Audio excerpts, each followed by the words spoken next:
Hello everyone, ज्योतिष क्रिएटिव्हिटीमध्ये आपलं स्वागत आहे। आज मी जो माझ्या मुलींसाठी नाश्ता बनवलेला आहे तो स्पेशली आमच्या गावचा नाश्ता आहे। तर जेव्हा कधी आम्ही गावाला जायचो तर हा नाश्ता आमच्यासाठी बनवला जायचा। तर नाश्ता बनवण्यासाठी इथे मी एक कांदा घेतलेला आहे, तर तो उभा चिरून घ्यायचा आहे आपल्याला, आणि मिरची देखील इथे मी बारीक चिरून घेतलेली आहे। तुमच्या आवडीनुसार तुम्ही यामध्ये मिरच्या घ्यायच्यात आणि शेंगदाणे घेतलेले आहेत। आता इथे मी मुरमुरे घेतलेले आहेत, ते आपल्याला स्वच्छ धुवून घ्यायचे आहेत आणि त्यातलं पाणी सगळं काढून घ्यायचं आहे। तर इथे मुरमुरे भिजवून झालेले आहेत। कांदा, कोथिंबीर, मिरची देखील बारीक असं चिरून घेतलेलं आहे। तर आता आपण याला फोडणी करून घेऊया। तर कढईमध्ये तेल घालून घ्यायचे।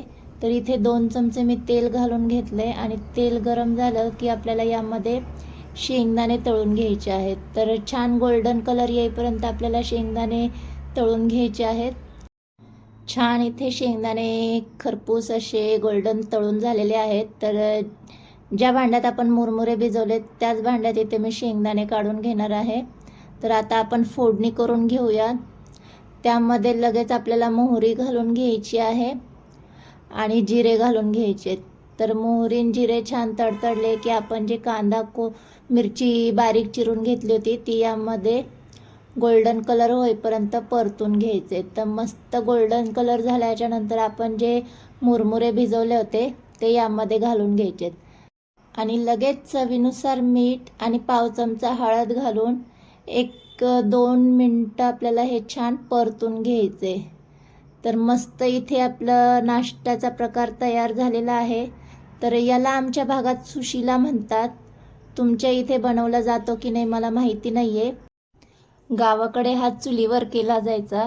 तर मस्त चुलीवरच्या नाश्त्याची चवच निराळी आहे।